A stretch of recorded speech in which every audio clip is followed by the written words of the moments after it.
अच्छा so last question के लिए कैसे लो ओए कथा कम लास्ट क्वेश्चन लिखाइছিল পত্র মোচন কে কার কিমান মুখস্থ হইছে কোদিনে পাইবা না মোচন কা ইয়ার উপকারিতা তার পিছত কিতাবত চোৱা লেখা আজি আমি পাম পত্ৰ মোচন লাজে শিকাইছিল অসীম হয় স্যাৰ কথা বন্ধ আজি তাৰ পিছত শুনা আহাৰ আৰু অন্যান্য দ্ৰব্যৰ পৰিবহন উদ্ভিদৰ দেহত আহাৰ আৰু অন্যান্য দ্ৰব্যৰ পৰিবহন কোনে কৰে জাইলেমে কোনে জাইলেমে কি কৰে পানীৰ পৰিবহন এতিয়া আহিব ফ্লোয়েম ফ্লোয়েমে কি কৰে চোৱা এইখিনি কথা ইয়াত ক'ব যে এতিয়ালৈকে আমি উদ্ভিদৰ দেহত চালোৱা সমানত থাকা এতিয়ালৈকে আমি উদ্ভিদৰ দেহত পানী আৰু খনিজ লৱণৰ পৰিবহনৰ বাবে আলোচনা কৰিলো এতিয়া আমি উদ্ভিদৰ বিপাকীয় প্ৰক্ৰিয়া সম্পন্ন হোৱাৰ বিশেষকৈ পাতত সালু সংযোজন প্ৰক্ৰিয়াত দ্ৰব্যবিলাক সেই ঠাইৰ পৰা উদ্ভিদৰ অন্য স্থানলৈ কেনেকৈ প্ৰভাৱিত হয় আচ্ছা তাৰপিছত কৈছে সালু সংশ্লেষণ প্ৰক্ৰিয়াত উৎপাদিত দ্ৰৱণীয় পদাৰ্থবিলাকৰ পৰিবহনক খাদ্য সংবহন বা খাদ্য স্থানান্তৰণ বোলে আৰু ই উদ্ভিদৰ প্ৰাণ নামক সংগ্ৰহৰ যোগাদি কি হয় সম্পন্ন হয় লিখা প্ৰশ্নটা আহিব এটা প্ৰশ্ন আহিব লিখাচোন প্ৰশ্নটো লিখা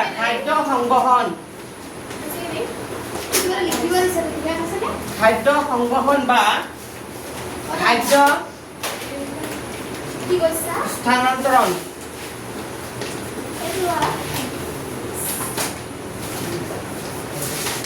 খাদ্য সংবহন বা খাদ্য স্থানান্তৰণ কাক বলে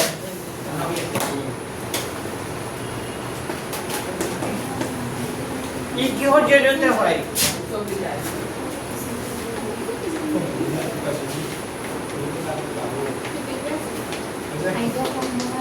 লিখা প্ৰশ্নটো লিখা খাদ্য সংবহন বা খাদ্য স্থানান্তৰণ কাক বলে ই কিহৰ জৰিয়তে হয় सर मेडिकल आइबो ना आइबो पर जाके नंबर है हैं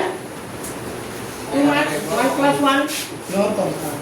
सामने प्रश्न मान आइबो है हैं मेडिकल प्रश्न मान आइबो है हां आनी दिन दे मेडिकल सारो आ दोगु खाद्य बंदा खाद्य स्थानांतर কাকবারে কিয় জড়িত হয় লিখা আনসার লিখা ইয়াৰ পৰা লিখা কোৰ পৰা লিখিবা এইটো বেস হালু সংশ্লেষণ প্ৰক্ৰিয়া পেজ নম্বৰ কিমান 109 ৰ লাষ্টৰ ফালৰ পৰা কেই নম্বৰ নাই 1 2 3 4 5 6 7 8 9 নম্বৰ লাইনটো নম্বৰ 9 হালু সংশ্লেষণ প্ৰক্ৰিয়া পাইছেনে হালু সংশ্লেষণ প্ৰক্ৰিয়াত উৎপাদিত দ্ৰৱণীয় পদাৰ্থবিলাকৰ পৰিবহনক খাদ্য সংবহন বা খাদ্য স্থানান্তৰণ বোলে কি কিহৰ জৰিয়তে হয় লিখিবা ই উদ্ভিদৰ ফ্ৰেম নম্বৰ অংশৰ কৰাৰ যোগেদি সম্পন্ন হয় লিখা আচ্ছা তুমি খুব ইম্পর্টেন্ট কোশ্চেন এইটো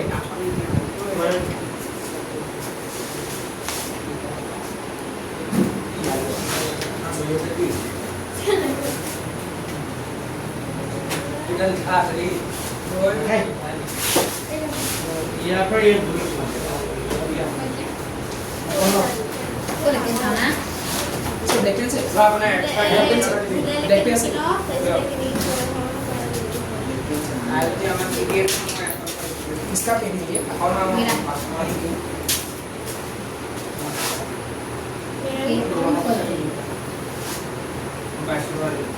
अपने पास साइड से नीचे जाना तो वो कुछ मोबाइल की लिखो हम पेन देंगे और लिखा আজি লিখে হেক কৰিম এইটো পাঠাতে সদায় থাকিম নে হেক কৰো আৰু লাষ্ট মতে পাইছো আৰু ठीक है ऐसे तुमने बहावा মোর প্রজেক্ট সেন্ড मैम जुलाई जाओ पास बोले মোর প্রজেক্ট সেন্ড করে फिर আগে যে করা হয় একটু কিছু করো ওকে একটু আইবো না हां সম্পূর্ণ হল यहाँ रखे ইয়াৰ পৰা আলু কোন তিনটা আনলাই ओ सर ये वाली ओ सर এই सर ये तो मैं पता है ये बुले लेके लिखी लो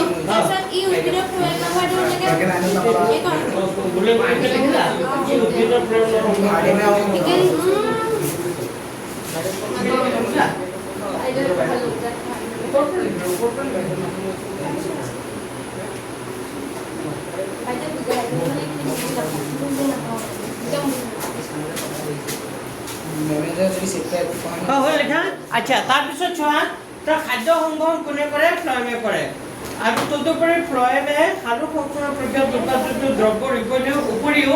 এমিনো এচিড আৰু কিছুমান পদাৰ্থ কি কৰে পৰিবহণ কৰে এইবোৰ চব ফ্লয়েমৰ কাম আৰু এইবিলাক পদাৰ্থ বিশেষকৈ শিপা ফল বীজ আৰু বিকৃত অংগলৈ স্থানান্তৰ ঘটে খাদ্য আৰু আন পদাৰ্থবিলাক উদ্ভিদৰ সম্প্ৰসাৰণ বা স্থানান্তৰ ঊৰ্ধ্বমুখী আৰু অধোমুখী দুই বিহুতে চালনী নলিকা তাৰ গাতে লাগি থকা সংগীত কোষৰ সহায়ত সংগঠিত হয় মানে এইটো কি ফ্লয়েম কৰাৰ কিছুমান ভাগ আছে নহয় চালনী নলিকা নাইনত পাইছিলোঁ চালনী নলিকা সংগীত কোষ হয়নে নাই কাষ্ট্ৰন্ত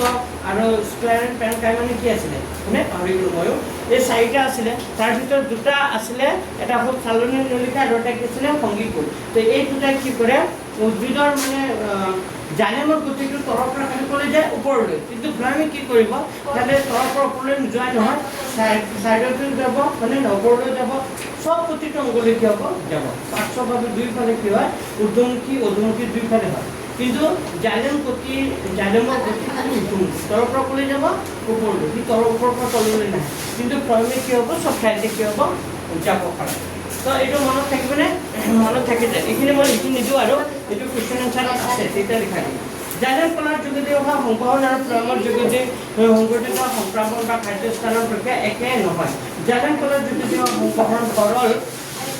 সৰল ভৌতিক বলৰ দ্বাৰা সংঘটিত হয় এইটো এটা পাৰ্থক্য হ'ব পাৰে দেই পাৰ্থক্যৰ ভিতৰত এইটো জাইলেম কলাৰ যোগেদি হোৱা সংবহন সৰল ভৌতিক বলৰ সংঘটিত হয় আনহাতে ফ্লয়েমৰ যোগেদি সংঘটিত খাদ্য সংক্ৰামণ বা খাদ্য স্থানগত শক্তি ব্যৱহাৰ কৰি কৰা হয় সুব্ৰতৰ দ্বাৰা পদাৰ্থবিলাক ফ্লয়েম কৰাৰ ভিতৰত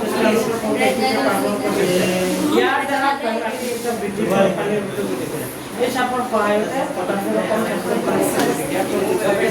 আচ্ছা উদাহৰণস্বৰূপে এই পেনেচা ইয়াত এটা প্ৰশ্ন কৈছে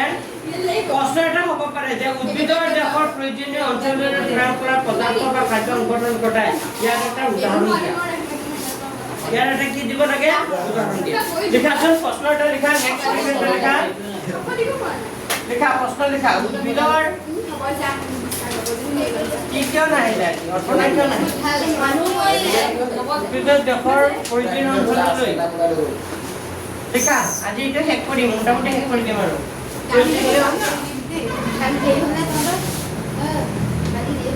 লিখা উদ্ভিদৰ দেহৰ প্ৰয়োজনীয় অঞ্চললৈ ফ্লয়েম কলাই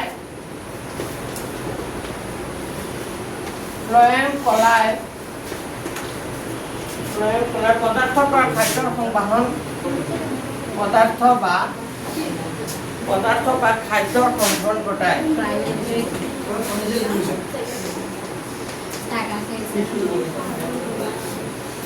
পদাৰ্থ বা খাদ্যৰ সংবহন ঘটায় ইয়াৰ এটা উদাহৰণ দিয়া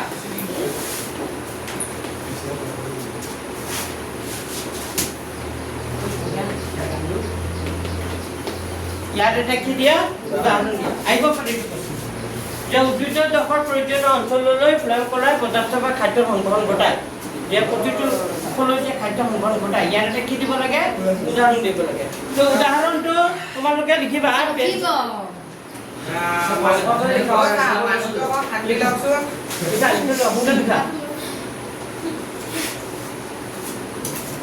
স্যার আপনি কই যাও তোকে সবাই আচ্ছা আচ্ছা হ'ব ঐ কথা কম কোৱা বুজি পাইছা নাই এতিয়া এনচাৰটো তোমালোকে লিখিবা page number 110 page number 110 1 2 3 4 5 6 6 number লাইনটোৰ একেবাৰে লাষ্টৰ পিনে চাওঁ উদাহৰণ হিচাপে পাইছেনে উদাহৰণ হিচাপে লিখিব নালাগে এনেকৈ লিখিবা বসন্ত কালত শিপা বা মূল কি লিখিবা পেজ নম্বৰ কিমান 110 আছে কেই নম্বৰ লাইন 1 2 3 4 5 6 7 নম্বৰ লাইনত আছে বসন্ত কালত শিপা বা মূল বা কাণ্ডৰ কলাবিলাকত সঞ্চিত শৰ্কৰাবোৰ বিপৰীত হোৱা কুমলীয়া কলিবিলাকলৈ যোগান ধৰে সংবহন ঘটি শক্তি কি ধৰে যোগান ধৰে এইখিনিলৈকে লিখিলে হ'ল পাইছেনে আহিব পাৰে এইটো প্ৰশ্ন খুবেই ইম্পৰ্টেণ্ট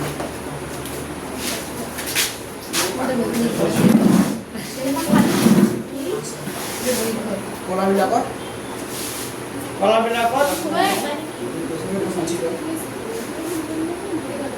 নম্বৰ আছে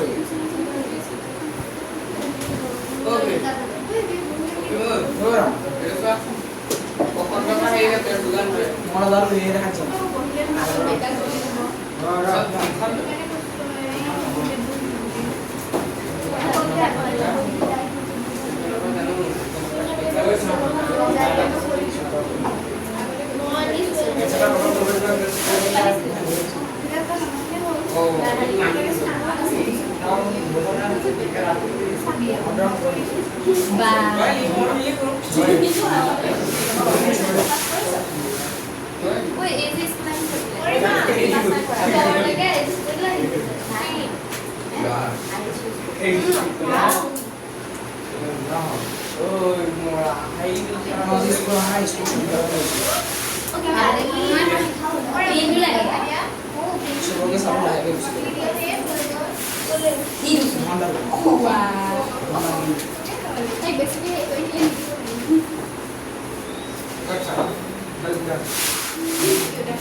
Oi, কিমান হাল্লা কিয় হ'ল? এনচাৰটো এইটো কিতাপৰ পৰা লিখা page number 7 number line page number 110 ৰ 7 নম্বৰ লাইনটোত আছে উদাহৰণ পাইছা উদাহৰণ বসন্ত কালত যে আছে ইয়াৰ পৰা শক্তিৰ যোগান ধৰে ঘৰ লিখি ল'বা হে এতিয়া আমি কোৱেশ্চন এনচাৰ খিনি লৈ আহিছো পেজ নম্বৰ কিমান 110 পেজ নম্বৰ 110 পেজ নম্বৰ 110 ৰ কেই নম্বৰ প্ৰশ্নটো 1 নম্বৰ প্ৰশ্নটো পেজ নম্বৰ 110 ৰ 1 নম্বৰ প্ৰশ্নটো কৈছে মানুহৰ পৰিবহণ তন্ত্ৰৰ মুখ্য ভাগকেইটা কি কি ইয়াৰ কাৰ্যকলাপসমূহ কি কি লিখা এনচাৰ লিখা একটু মানুহৰ পৰিবহণ তন্ত্ৰৰ প্ৰধান ভাগকেইটা কি কি লিখা মানুহৰ পৰিবহণ তন্ত্ৰৰ এনচাৰ মানুহৰ পৰিবহণ তন্ত্ৰৰ প্ৰধান ভাগকেইটা হ'ল মানুহৰ পৰিবহণ তন্ত্ৰৰ মানুহৰ পৰিবহণ তন্ত্ৰৰ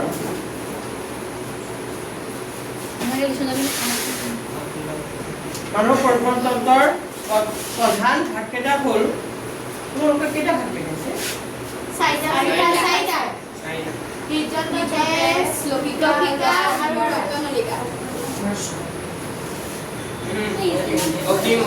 কিন্তু মানুহৰ পৰিবহণ তন্ত্ৰৰ ভাগকেইটা হ'ল 1 নম্বৰ লিখা ৰক্ত পৰিবহণ তন্ত্ৰ কি লিখিবা লিখা ৰক্ত পৰিবহণ তন্ত্ৰ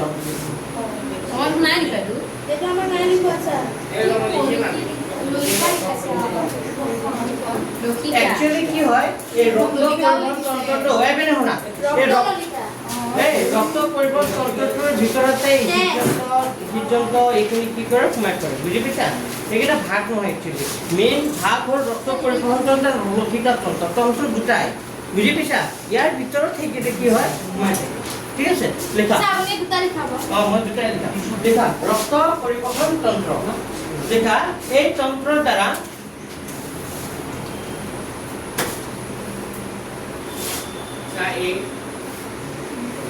এই তন্ত্ৰৰ দ্বাৰা লেখা এই তন্ত্ৰৰ দ্বাৰা লিখিলা মানুহৰ শৰীৰৰ তেজ এই তন্ত্ৰৰ দ্বাৰা মানুহৰ শৰীৰৰ তেজ এঠাইৰ পৰা মানুহৰ শৰীৰৰ তেজ এঠাইৰ পৰা আন ঠাইলৈ পৰিবহণ হ'ব পাৰে এঠাইৰ পৰা পৰিবহণ হ'ব পাৰে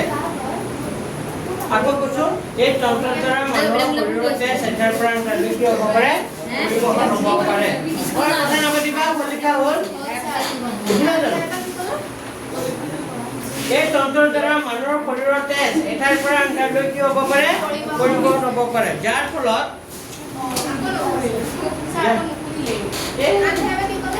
এই তন্ত্ৰৰ দ্বাৰা মানুহৰ শৰীৰৰ তেজ এঠাইৰ পৰা আন ঠাইলৈ পৰিবহণ হ'ব পাৰে এঠাইৰ পৰা আন ঠাইলৈ পৰিবহণ হ'ব পাৰে লিখিছেনে যাৰ ফলত শৰীৰৰ কোষসমূহে যাৰ ফলত শৰীৰৰ কোষসমূহে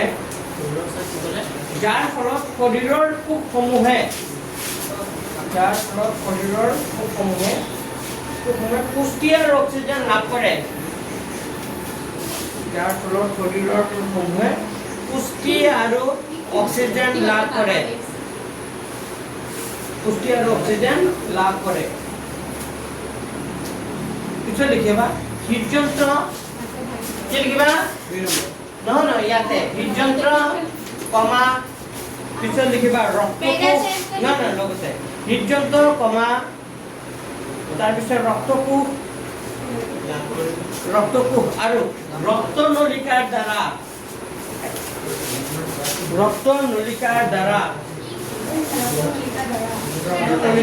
লিখিলানে হৃদযন্ত্ৰ ৰক্তকোষ আৰু ৰক্তনলিকাৰ দ্বাৰা ৰক্ত পৰিবহণ তন্ত্ৰটো গঠিত প্ৰথমটো কৈছো হৃদযন্ত্ৰ কমা ৰক্তকোষ আৰু ৰক্তনলিকাৰ দ্বাৰা ৰক্ত পৰিবহণ তন্ত্ৰটো গঠিত যিটো তন্ত্ৰৰ কথা কৈছো সেইটো ৰক্ত পৰিবহণ তন্ত্ৰ ইয়াত তিনিটা বস্তু হয় ৰক্তকোষ ৰক্তনলিকা হৃদযন্ত্ৰ ৰক্তকোষ আৰু কি থাকে ৰক্তনলিকা তিনিটা লগ লাগি কি হয় এই তন্ত্ৰটো হয় ৰক্ত পৰিবহণ হৃদযন্ত্ৰ ৰক্তকোষ আৰু ৰক্তনলিকাৰ দ্বাৰা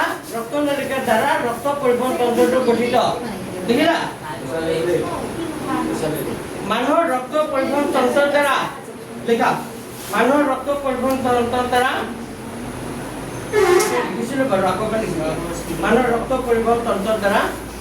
মানুহৰ ৰক্ত পৰিবহণ তন্ত্ৰৰ দ্বাৰা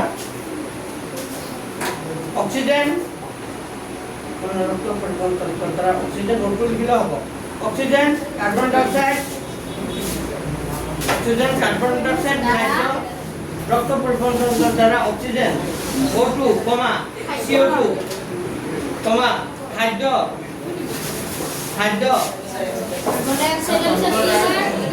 অক্সিজেন কাৰ্বন ডাই অক্সাইড পিছত খাদ্য তাৰপিছত ৰেচন পদাৰ্থ আদি পৰিবহণ হয়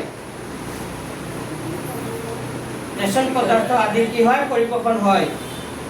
কাৰ্বন ডাই অক্সাইড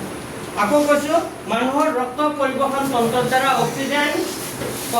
কাৰ্বন ডাই অক্সাইড খাদ্য আৰু ৰেচন পদাৰ্থ দিবা আৰু নিদিবা ৰেচন পদাৰ্থ আদি কি হয় পৰিবহণ হয় তো ৰক্ত পৰিবহণ তন্ত্ৰত যিখিনি কথা সোমাই আছে বুজি পাইছেনে মানুহৰ ৰক্ত পৰিবহণ তন্ত্ৰটো কিহৰ দ্বাৰা গঠিত ৰক্তকোষ হৃদযন্ত্ৰ ৰক্তকোষ আৰু ৰক্তনলিকাৰ দ্বাৰা গঠিত এটা আহিব পাৰে নেক্সট লিখা 2 নম্বৰ ভাগটো হ'ল লক্ষিকা তন্ত্ৰ লিখা লিখা 2 নম্বৰ পইণ্টটো কি লিখিবা লক্ষিকা তন্ত্ৰ এই তন্ত্ৰৰ দ্বাৰা লিখা এই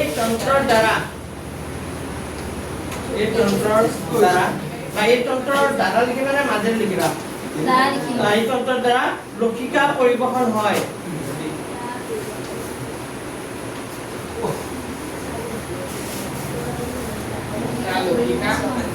এই তন্ত্ৰৰ দ্বাৰা লক্ষিকা কি হয় পৰিবহণ হয় তাৰপিছত লিখিবা তাৰ ক্ষেত্ৰতে আমি যে লক্ষিকাৰ কাম লিখাইছিলো মনত আছে এইখিনি কথা লিখি দিবা ইয়াৰ পৰা লিখিবা লক্ষিকাবোৰে এনেকা লক্ষিকাবোৰ অন্তৰ পৰা পাচিত এইটো পেজ নম্বৰ কিমানত আছে 108 লগতে লিখি দিয়া লক্ষিকাবোৰে অন্তৰ পৰা পাচিত আৰু কোমল হোৱা চৰ্বি অংশ কঢ়িয়াই নিয়ে এইখিনি আমি যে কালিতে লিখিছো লক্ষিকাৰ কাম লক্ষিকাবোৰ অন্তৰ পৰা পাইছা ইয়াৰ পৰা লিখা লক্ষিকাবোৰ অন্তৰ পৰা পাচিত আৰু কোমল হোৱা চৰ্বি অংশ কঢ়িয়াই নিয়ে অতিৰিক্ত তৰল পদাৰ্থ বা অন্তঃকোষীয় স্থানৰ পৰা তেজলৈ উভতাই আনে এইখিনি কথা লিখি দিম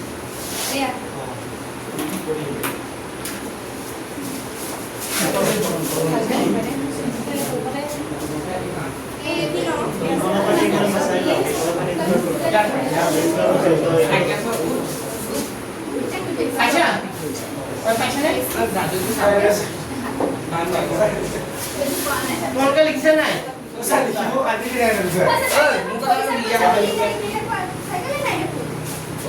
এই সাইকেল গায়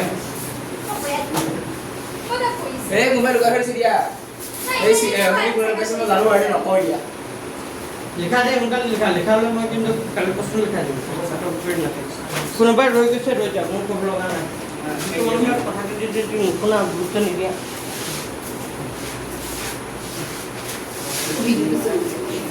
লিখা হ'ল এক নম্বৰটো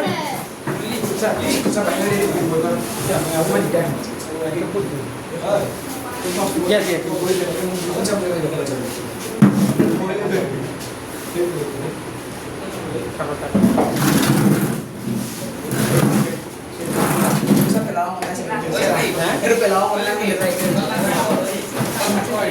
লিখা লৈ বাবা এতিয়া আহিল এক নম্বৰটো লিখালো নহয় এতিয়া কুৱেশ্যন নম্বৰ 2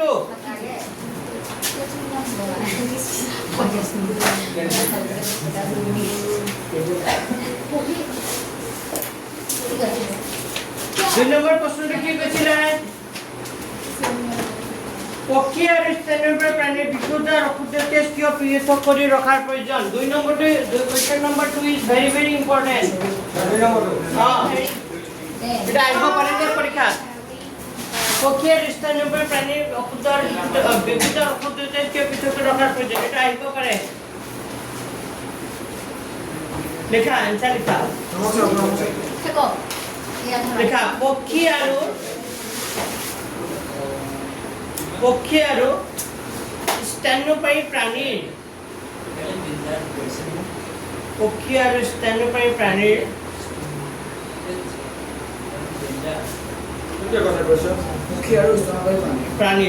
লিখিলা বিশুদ্ধ আৰু অশুদ্ধ তেজ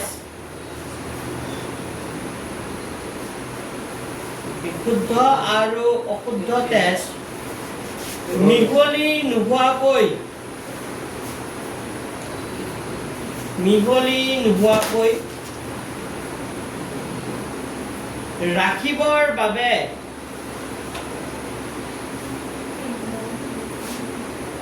ৰাখিবৰ বাবে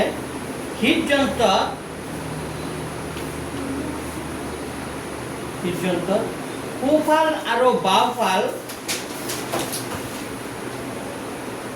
সোঁফাল আৰু বাওঁফাল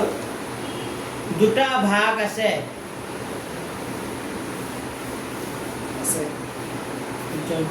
সোঁফাল আৰু বাওঁফাল দুটা ভাগ আছে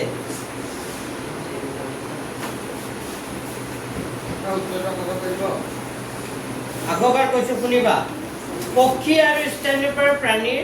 বিশুদ্ধ আৰু অশুদ্ধ তেজ মিহলি নোহোৱাকৈ ৰাখিবৰ বাবে হৃদযন্ত্ৰৰ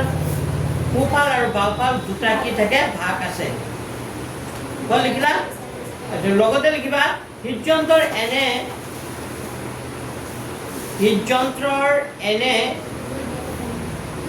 পৃথকীকৰণৰ বাবে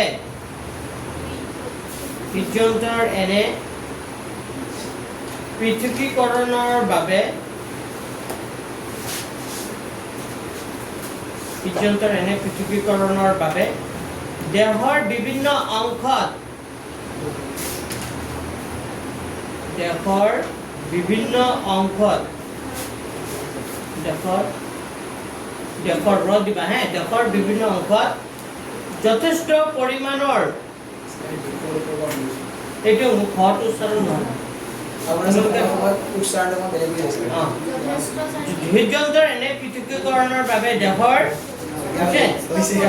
বিভিন্ন অংশত যথেষ্ট পৰিমাণৰ অক্সিজেন যোগান ধৰিবৰ বাবে সুবিধা হয় যথেষ্ট পৰিমাণৰ অক্সিজেন যোগান ধৰিবৰ বাবে সুবিধা হয় আগৰবাৰ কৈ দিছো হৃদযন্ত্ৰৰ এনে পৃথকীকৰণৰ বাবে দেহৰ বিভিন্ন অংশত যথেষ্ট পৰিমাণৰ অক্সিজেন যোগান ধৰিবৰ বাবে কি হয় সুবিধা হয়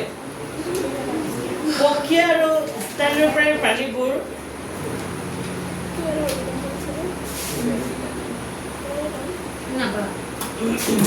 পক্ষী আৰু স্তন্যপায়ী প্ৰাণীবোৰ স্ন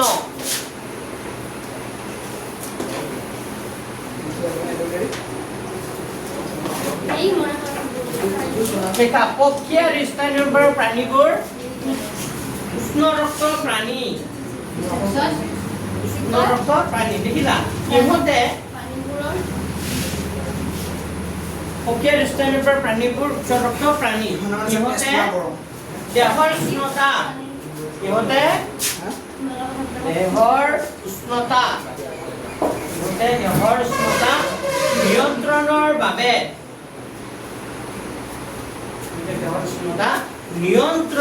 বাবে সদায় এক নিৰ্দিষ্ট পৰিমাণৰ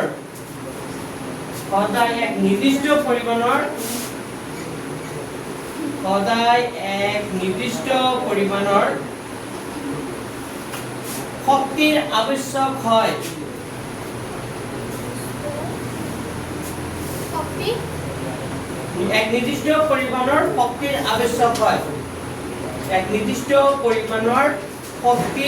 আৱশ্যক হয় দাড়ি নিদিবা নে কমা দিবা শক্তিৰ আৱশ্যক হয় আৰু এই শক্তি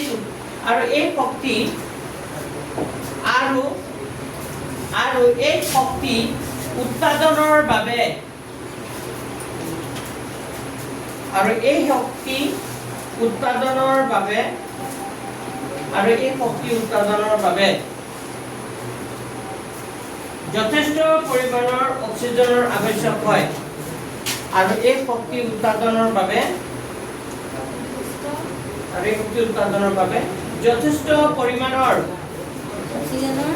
যথেষ্ট পৰিমাণৰ দেখিলানে আৰু এই শক্তি উৎপাদনৰ বাবে যথেষ্ট পৰিমাণৰ অক্সিজেনৰ আৱশ্যক হয়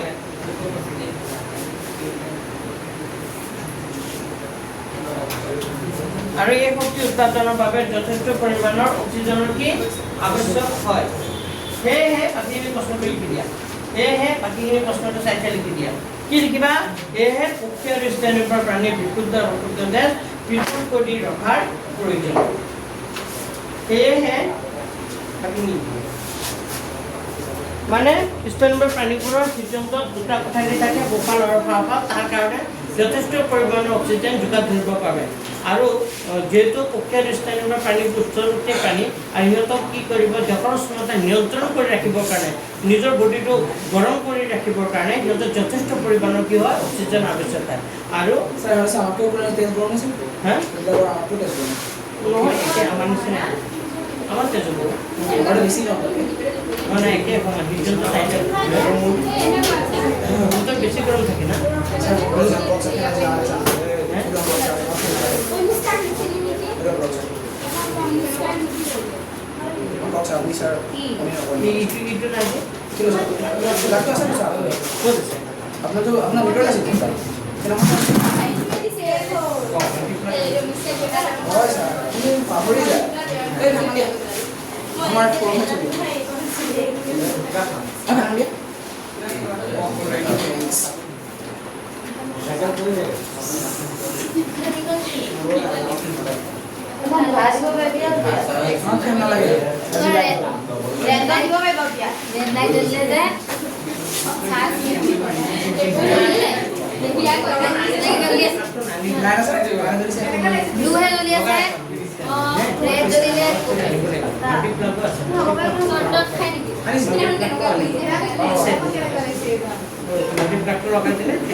Question number 3.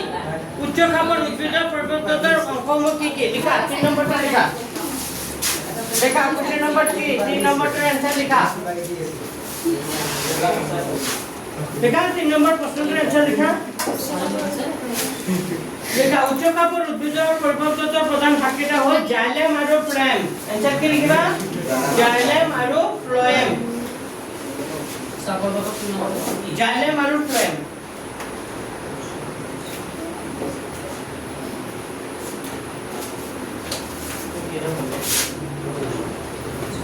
এনসাৰটো লিখা জাইলেম আৰু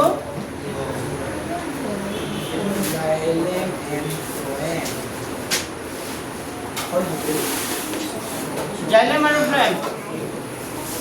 হা কি লিখিবা কিন্তু ইয়াৰ ভাগকেইটা লিখি দিবা জাইলেম কলাৰ ভাগসমূহ হ'ল লগতে লিখি দিবা জাইলেম কলাৰ ভাগসমূহ হ'ল জাইলেম কলাৰ ভাগসমূহ হ'ল লগতে লিখি দিবা জাইলেম কলাৰ ভাগসমূহ হ'ল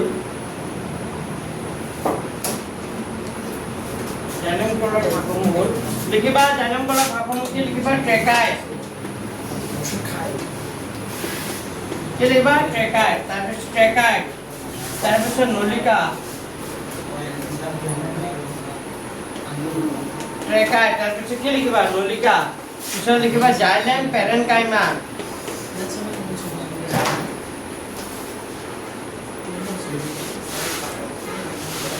ট্ৰেকাই নলিকা জাইলেম পেৰেনকাইমা আৰু জাইলেম স্প্লেনকাইমা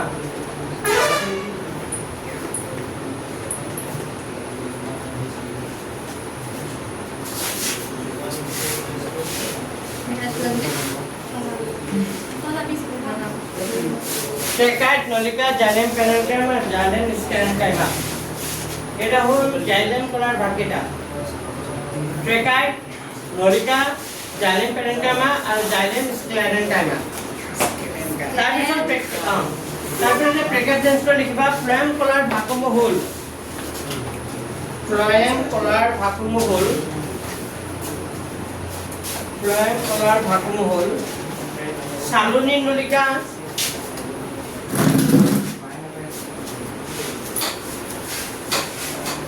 ফ্লাইম কলাৰ ভাগসমূহ হ'ল লিখিবা চালনী নলিকা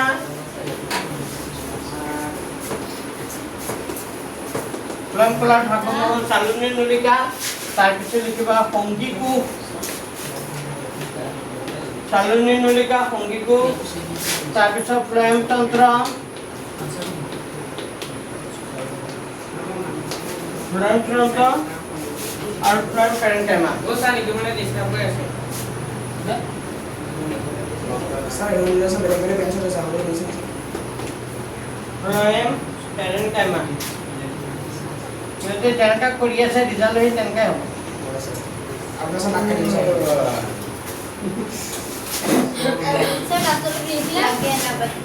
চালনী নলিকা সংগীকু ফ্লাইম তন্ত্ৰ আৰু ফ্লাইম পেৰেনকাইমা হৈ গ'ল Sir, sir, এই বুঝছ না লৰা টিউশন এৰ সাইড লৰা সাইড লেখা এতিয়া এই 6 নম্বৰ প্ৰশ্নটো 4 নম্বৰটো কি হৈছে এইটো আহিব পাৰে যে এইটো অলপ দীঘল হয় উদ্ভিদৰ পানী আৰু খনিজ লৱণৰ পৰিমাণ কেনেদৰে হয় এইটো অলপ দীঘল হ'ব যে এনসাৰটো লিখা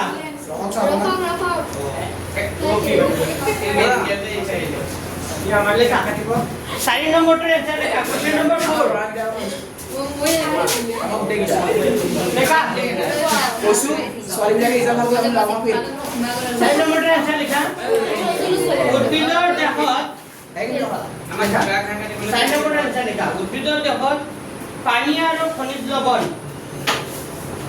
উদ্ভিদৰ দেহত পানী আৰু খনিজ লৱণ চাবো কোশ্চেন উদ্ভিদৰ দেহত পানী আৰু খনিজ লৱণ জাইলেম কলাৰ দ্বাৰা পৰিবহন হয় জাইলেম কলাৰ দ্বাৰা পৰিবহন হয় জাইলেম কলাৰ দ্বাৰা উদ্ভিদৰ দেহত পানী আৰু খনিজ লৱণ জাইলেম কলাৰ দ্বাৰা কি হয় পৰিবহন হয় তাৰপিছত তোমালোকে কিতাপ ল'বা লগতে লিখি যাবা কিতাপৰ পৰা ক'ৰ পৰা ক'লৈকে লিখিব লাগিব মই কৈ দি আছো এই যে উদ্ভিদৰ পানীৰ পৰিবহন যে আছিল পেজ নম্বৰ 108 পাইছা এইখিনি লিখিব লাগিব এইখিনি একচুৱেলি গোটেইখিনি কথা লিখিব লাগে কোনখিনি জাইলেম কলাৰ নলিকা বিলাকে উদ্ভিদৰ শিপা কাণ্ড আৰু পাতৰ পৰস্পৰৰ মাজত সংযোগ হৈ গোটেই দেহৰ বিভিন্ন ঘৰত লিখিবা ইয়াৰ পৰা এই যে ওপৰলৈ ঠেলি থাকে বুলি যে আছে ইয়ালৈকে গোটেই পেকআপটো লিখিবা হ'ব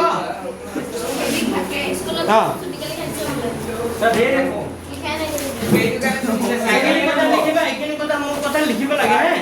পিছত পেকআপ এইখিনি লিখিবৰ কাৰণে 4-5 লাইন লিখিবৰ কাৰণে জাগা দিয়া তাৰপিছত আৰু এটা কথা লিখিবা লিখা কোনটো নলিকা দীঘলীয়া ইয়াত উজৈগা আছে নলিকা হচ্ছে আছে নে উজৈগা আছে ইয়াত নলিকা কো ইয়াত আকৌ উজৈগা মই নলিকা কি দিম দীঘলীয়া এটা ইয়াত নলিকা দেখেগা দিম না আপুনি নিজে ভুল হ'ব আচ্ছা চোৱা তোমালোকে এখানে পুরা প্যাকেটটো লিখিবা লিখি পেনে তা অলপ জায়গা দি দিয়া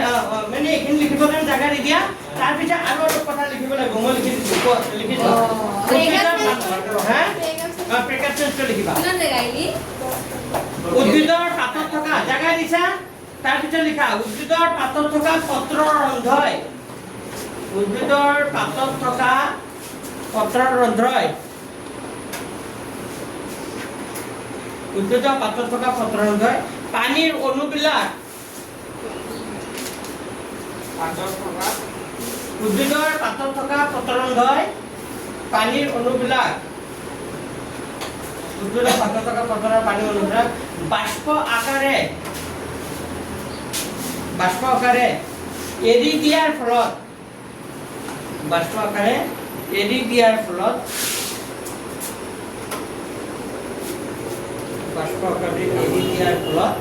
পাতত এক শোষণ বলৰ সৃষ্টি হয় পাতত এক শোষণ বলৰ সৃষ্টি হয়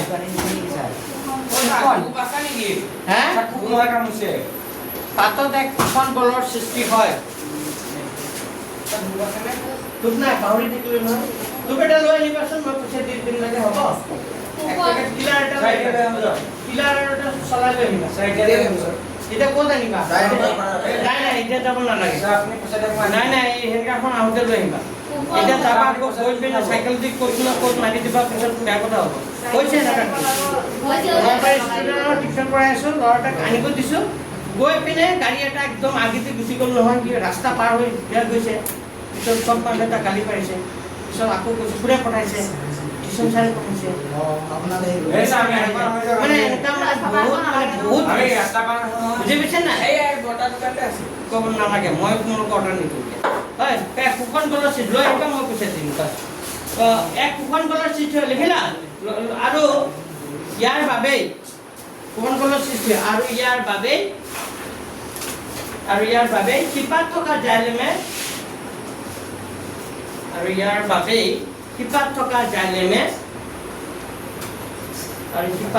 জাইলেমে পানীত থকা খনিজ লৱণ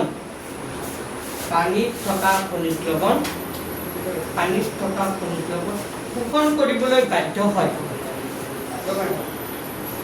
পানীত থকা খনিজ লৱণ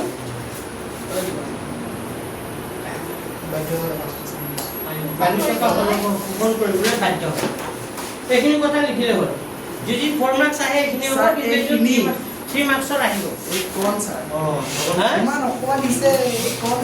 নহয় মানে আগৰ কথাখিনিতো বুজিও লিখিব পাৰি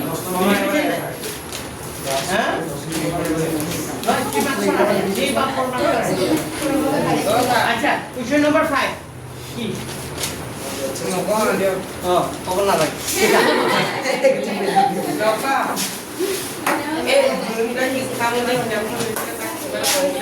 লেখা কুৱেশ্যন নম্বৰ কিমান 5 নম্বৰৰ প্ৰশ্নটো কি কৈছে উদ্ভিদৰ দেহত খাদ্যৰ কেনেদৰে সংবহন ঘটে তো কেনেদৰে সংবহন ঘটে এইটো কিতাপৰ পৰা লিখিবা ক'ৰ পৰা লিখিবা কিতাপৰ পৰা মই কৈ গৈছোঁ লিখি যাবা মই চিন মাৰি দিবা প্ৰথমতে ইয়াৰ পৰা লিখিবা সালোক সংশ্লেষণ প্ৰক্ৰিয়া পাইছেনে এই যে অলপ আগতে লিখিছিলা সালোক সংশ্লেষণ প্ৰক্ৰিয়াত উৎপাদিত দ্ৰৱণীয় পদাৰ্থবিলাকৰ পৰিবহণক খাদ্য সংবহন বা খাদ্য স্থানান্তৰণ বোলে আৰু ই ফ্ল'য়েম নামক সংবহন কৰাৰ যোগেদি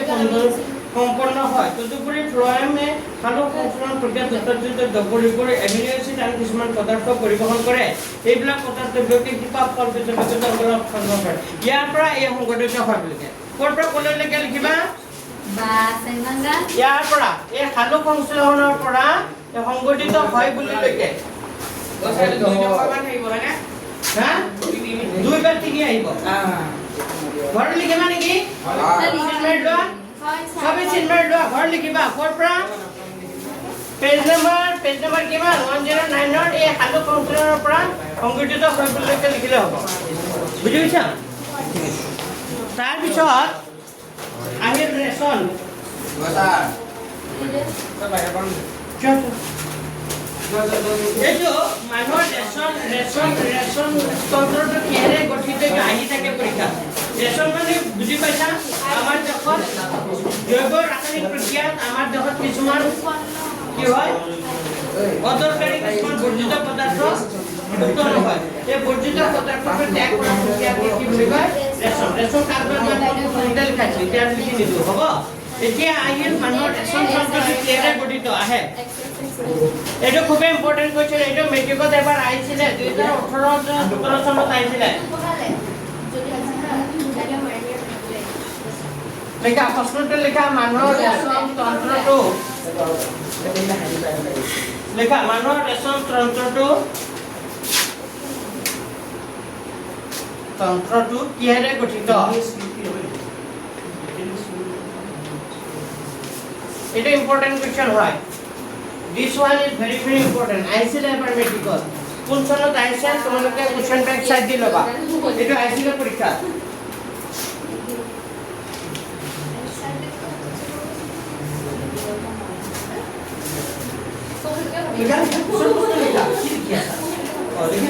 আচ্ছা গুড এতিয়া এনসাৰটো ইয়াৰ পৰা লিখিবা ক'ৰ পৰা লিখিবা মানুহৰ ৰেচন তন্ত্ৰটো এযোৰ বৃক্ক মানে কি কিডনি এযোৰ কি মূত্ৰনলী এটা মূত্ৰথলী আৰু এটা মূত্ৰ নিষ্কাশন নলীৰ দ্বাৰা গঠিত পাইছেনে এইখিনি কথা লিখিলে হ'ল ঘৰত লিখিবা নেকি স্যাৰ লিখি নাও লিখি লোৱা অকণমান লিখি লোৱা বহুত লিখিব দিলোঁ আচ্ছা খেয়ে স্যার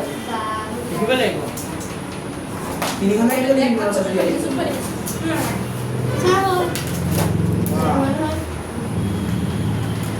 এটা আহিছিলে মেট্ৰিকত কিন্তু চবে চিন মাৰিলা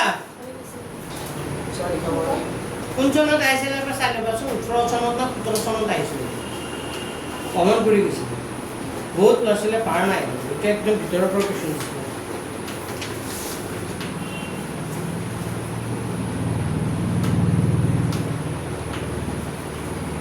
স্যাৰ লিখি নিও স্যাৰ হা এই ৰখা স্যাৰ আপনি আগৰ বলে স্যাৰ বলে নিলে বলে স্যাৰ নাই এবাৰ স্যাৰ বলে স্যাৰ এইবাৰ দিছে এবার আপনি নিলে স্যার ও স্যার আমার গ্রুপ তো স্যার এটা কোন স্যার এটা গ্রুপ তো স্যার বিজ্ঞান গ্রুপ তো স্যার আমি এতিয়া নহয় আগতে ৰিজাল্ট জুলাই স্যাৰ গৰম বন্ধ হয় এবাৰ নিমে এবাৰ নিলে আমি নিলাম টেনশন নলব স্যাৰ লব আচ্ছা চোৱা তাৰপিছত কি কৈছে দেহৰ উদৰৰ মেৰুদণ্ডৰ দুই কাষে বৃক্ক দুটা দুটা মানুহৰ কেইটা বৃক্ক থাকে জানা এটা বৃক্ক বেয়া হ'লেও মানুহ কি থাকিব পাৰে কিডনি মানে হ্যাঁ কিডনি মানে এটা কিডনি ঠিক কৰি নেকি স্যাৰ পুৰা লাইন আচ্ছা এটা কথা ভাবিছো মানুহৰ শৰীৰৰ অংগবোৰ কিমান মূল্যৱান পইচা দিও নাপায় পাই স্যার বুজি পাইছে না মানুহ যদি কিবা এটা অংগ যদি নষ্ট হৈ যায় নিজকে মানে এতিয়া এইকাৰণে কেতিয়াও মানে দুখীয়া বুলি ভাবিব নালাগে বহুত এটা মানুহ নিজে বহুত নিজৰ প্ৰতিটো অংগ এটা কোটি কোটি টকা দাম তোমাৰ হাৰ্টটো কোটি টকা স্যাৰ হাৰ্ট তো যা বলে ঠিক কইবা হাৰ্ট ঠিক কৰলে উচ্চাৰণ বলে বলে সেইটোৱেতো মানুহে বহুত মানুহে কি কৰে আচ্ছা চোৱা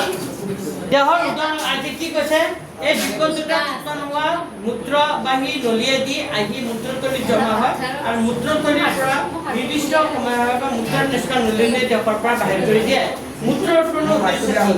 এতিয়া মূত্ৰ যে উৎপন্ন হয় আমাৰ যে পেচাব হৈ থাকে তাৰ উদ্দেশ্য কি কিয় পেচাব হৈ থাকে এইটো আহিব পাৰে পত্ৰ মূত্ৰ উৎপন্ন উদ্দেশ্য কি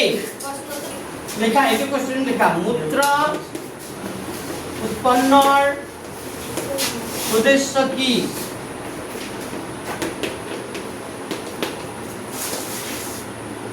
লিখা প্ৰশ্নটো লিখা মূত্ৰ উৎপন্নৰ উদ্দেশ্য কি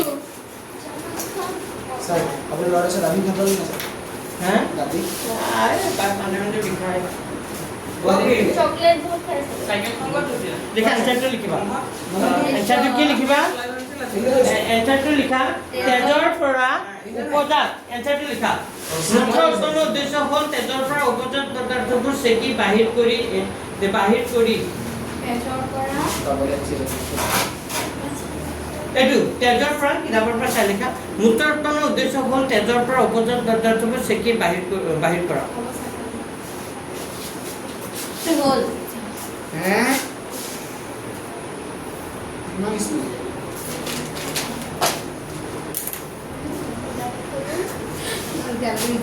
মূত্ৰ উৎপন্নৰ উদ্দেশ্য হ'ল তেজৰ পৰা উপজাত পদাৰ্থবোৰ চেকি বাহিৰ কৰা হ'ব আচ্ছা মান এই ছবিটো কিন্তু ইম্পৰ্টেণ্ট হয় যে মানুহৰ ৰেচন তন্ত্ৰৰ ছবি আহিব পাৰে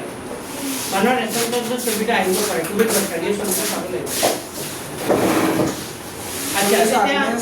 হাওঁফাওঁত তেজৰ পৰা কাৰ্বন ডাই অক্সাইড বাহিৰ কৰাৰ দৰে নাইট্ৰজেন জাতীয় উপজাত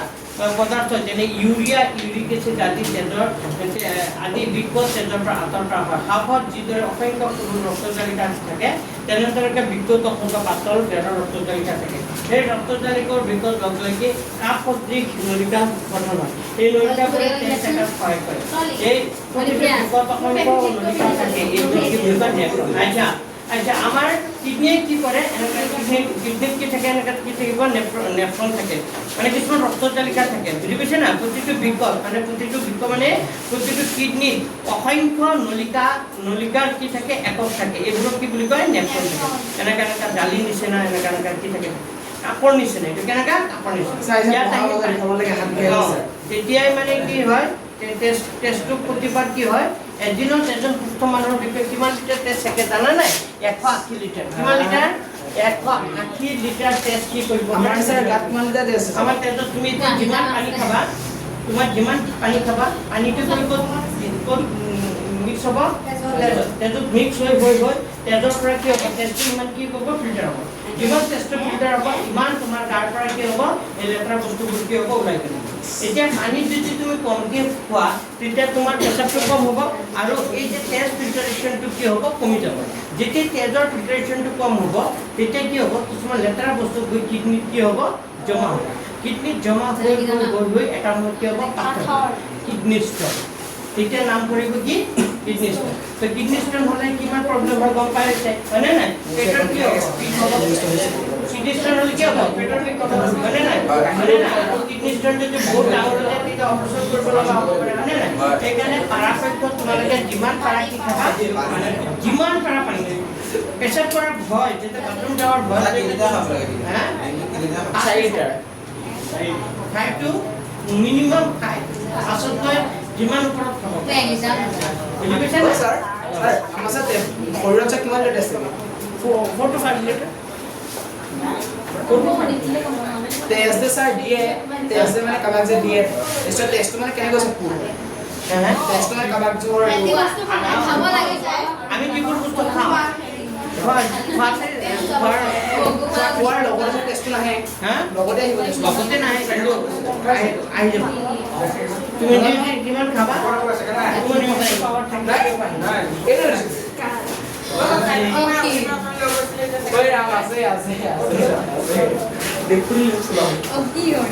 লিখা হ'ল এইটো লিখিলা নে নেক্সট প্রশ্নটি লিখা রেশন ক্রিয়া উৎপন্ন হওয়া প্রশ্ন লিখা রেশন ক্রিয়া উৎপন্ন হওয়া দুটা উপাদান পদার্থের নাম লিখা রেশন ক্রিয়া উৎপন্ন হওয়া রেশন ক্রিয়া উৎপন্ন হওয়া রেশন ক্রিয়া উৎপন্ন হওয়া দুটা উপাদান পদার্থের নাম লিখা স্যার আমরা পঢ়াব সরি খাব লাগে রেশন ক্রিয়া উৎপন্ন হওয়া দুটা উপাদান পদার্থের নাম লিখা এইটো আইছিলে যে পৰীক্ষা রেশন ক্রিয়া উৎপন্ন হওয়া দুটা উপাদান পদার্থের নাম এটা আহি থাকে এনসারটো কি লিখিবা এনসারটো কি লিখিবা ইউৰিয়া আৰু ইউৰিক এচিড রেশন ক্রিয়া প্রশ্নটো কৈছো রেশন ক্রিয়া উৎপন্ন হওয়া দুটা রেশন পদার্থের নাম তো লিখিবা এনসারটো লিখিবা ইউৰিয়া আৰু ইউৰিক এসিড ইউৰিয়া আৰ কি হবে ইউৰিক এচিড এই যে এসিড থাকে পেশাব বুঝি বুঝেন না এখানে খাবার পেশাব করলে খাবার ফুটকি হয়ে যায় মরি যায় এখানে হ্যাঁ কি কোয়া ওসা কিমানি খবা আৰু লিখাম কি স্যাৰ ওজা লিখব লাগে হ্যাঁ আচ্ছা আৰু এটা কথা লিখি ৰাখাচোন সাধাৰণ সুস্থ মানুহৰ বিষয় লিখাচোন সাধাৰণ সুস্থ মানুহৰ বিষয় সাধাৰণ সুস্থ মানুহৰ বিষয় এদিনত কিমান লিটাৰ তেজ চেকিব পাৰে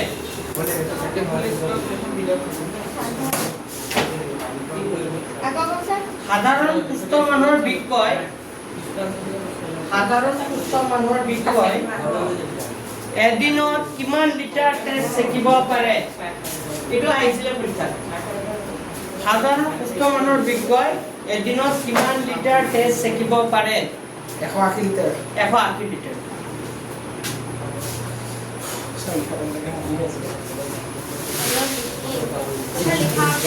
দেখা ডায়ালিসিস পদ্ধতি ডায়ালিসিস শুনিছা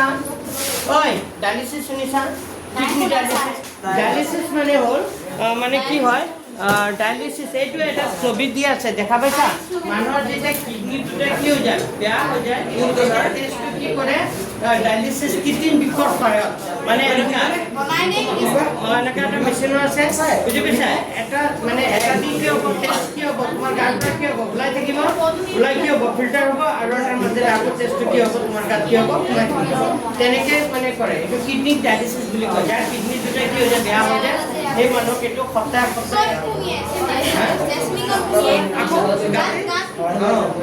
এইটো ফিল্টাৰ হ'ব এইটো কিডনি ডায়ালিসিস কৰিলে কৃত্ৰিম বিকট পায় মানে এনেকুৱা এটা বিকট এটা বনায় এই টেষ্ট তোমাৰ গাৰ পৰা বডিৰ পৰা গোটেইখিনি টেষ্ট ওলাব এফালে ওলাই থাকিব এফালে আকৌ কি থাকিব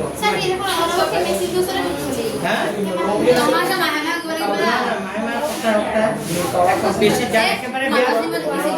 বুজি পাইছা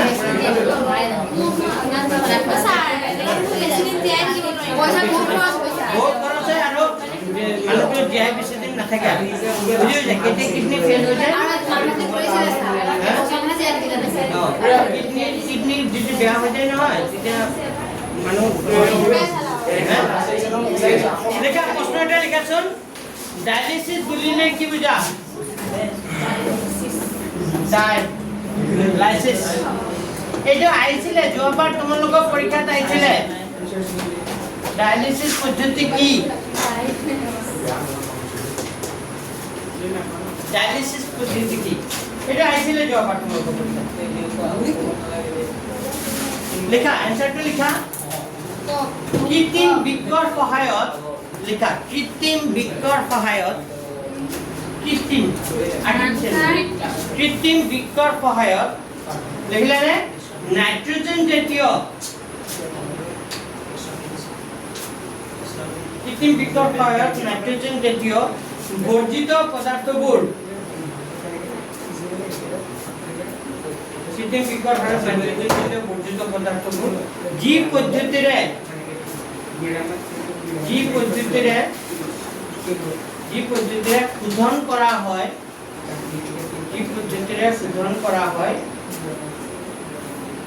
যি পদ্ধতিৰে শোধন কৰা হয় তাকে ডায়ালিসিস পদ্ধতি বলে ওই তুমি কি লিখা নাই লিখিও বুলি কৈছা কৃত্ৰিম বৃক্কৰ সহায়ত লিখিলা নাইট্ৰজেন জাতীয় বৰ্জিত পদাৰ্থবোৰ যি পদ্ধতিৰে কি কৰা হয় শোধন কৰা হয় যি পদ্ধতিৰে শোধন কৰা হয় তাকে ডায়ালিসিস পদ্ধতি বোলে বুজি পাইছা আচ্ছা মানুহৰ ৰেচন কাৰ্যটো কিহে নিয়ন্ত্ৰণ কৰি থাকে জানেনে হ্যাঁ মানুহৰ ৰেচন কাৰ্যটো কোনে নিয়ন্ত্ৰণ কৰি থাকে ব্ৰেইনে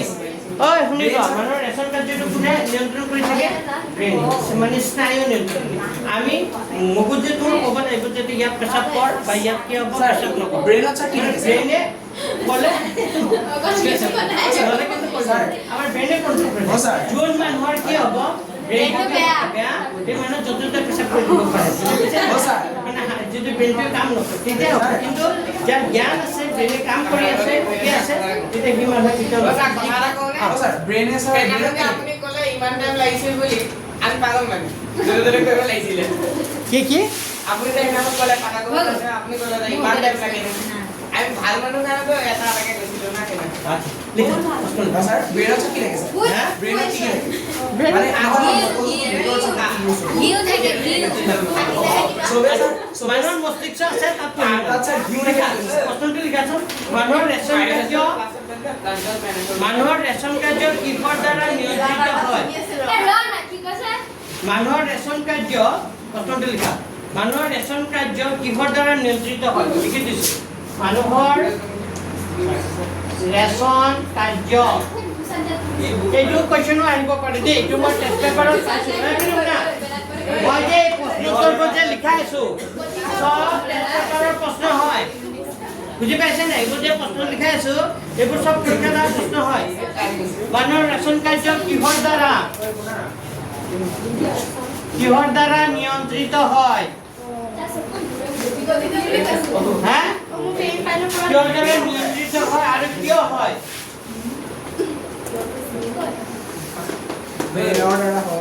মানুহৰ ৰেচন কাৰ্য কিহৰ দ্বাৰা নিয়ন্ত্ৰিত হয় আৰু কিয় হয়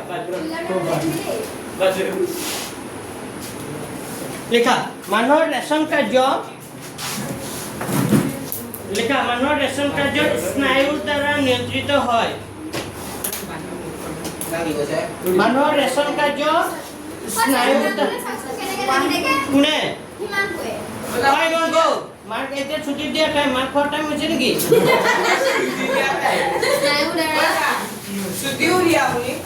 লিখা মানুহৰ ৰেচন কাৰ্য স্নায়ুৰ দ্বাৰা নিয়ন্ত্ৰিত হয়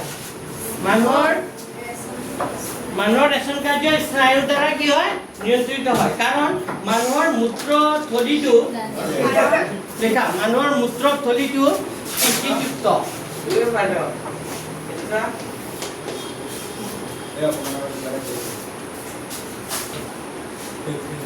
মানুহৰ মূত্ৰথলীটো কি হয় পিত্তযুক্ত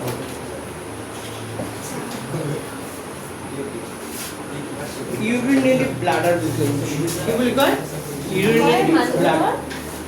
মূত্ৰথলী মূত্ৰথলীটো পেশাব আহে মানুহৰ ৰেচন কাৰ্য পিত্তযুক্ত হ'ল লিখিলা আৰু স্নায়ুৰ এতিয়া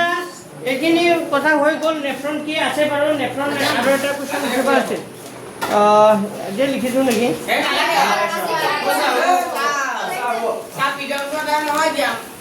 এক মিনিট কৰি দিওঁ নেফ্ৰন নাই দেখোন এইটো থাকিব লাগিব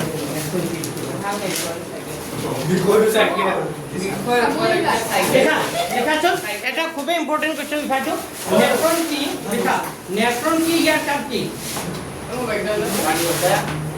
নেফ্ৰন কি ইয়াৰ কাম কি লিখা খুবেই ইম্পৰ্টেণ্ট কুৱেশ্যন এইটো This one is very important. ইয়াৰ কাম কি নেফ্ৰন কি এটা আহিব দেই নেফ্ৰন কি ইয়াৰ কাম কি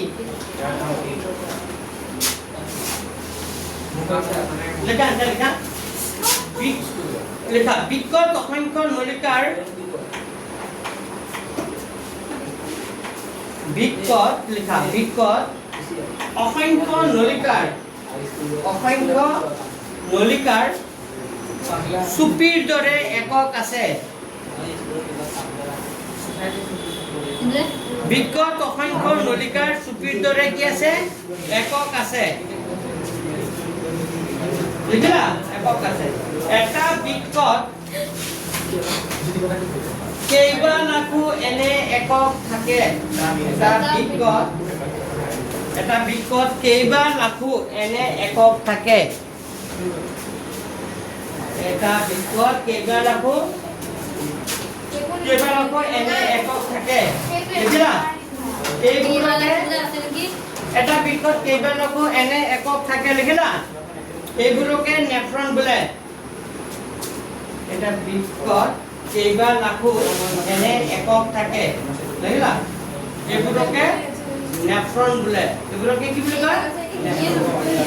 পিছত ব্ৰেকআপ চেঞ্জ কৰি লিখিবা ইয়াৰ কাম হ'ল লিখা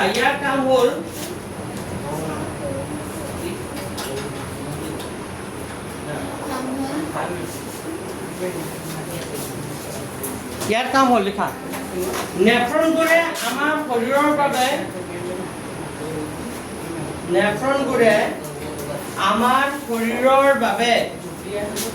লিখা। নেফ্ৰনবোৰে আমাৰ শৰীৰৰ বাবে আমাৰ শৰীৰৰ বাবে প্ৰয়োজনীয় উপাদানবোৰ প্ৰয়োজনীয় উপাদানবোৰ যেনে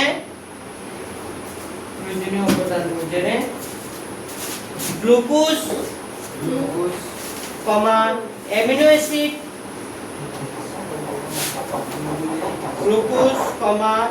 কি লিখিবা এমিনো এসিড, পানী আদি শোষণ কৰি সঞ্চিত কৰি ৰাখে। প্ৰয়োজনীয় উপাদানবোৰ যেনে গ্লুকোজ, এমিনো এসিড, পানী আদি শোষণ কৰি সঞ্চিত কৰি ৰাখে।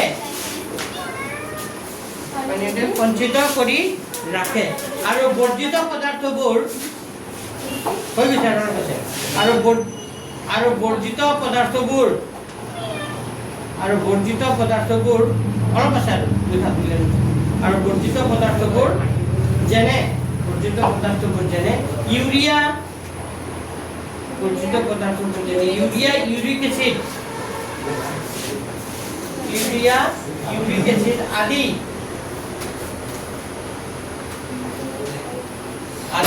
তেজৰ পৰা নিষ্কাশন কৰি ইউৰিয়া, ইউৰিক এসিড আদি তেজৰ পৰা নিষ্কাশন কৰি বাহিৰ কৰি দিয়াত সহায় কৰে।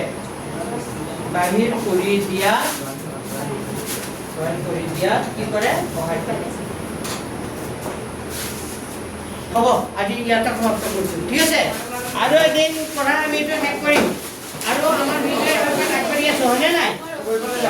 এদিন পঢ়াই আছোঁ, তাৰ নোটখিনি লিখা আছে। এইটো মোৰ প্ৰতিযোগিতা শ্ৰেণীবিভাজন এদিন পঢ়াইছোঁ নে নাই? তাৰ লিখা আছে তাত, হয়নে নাই?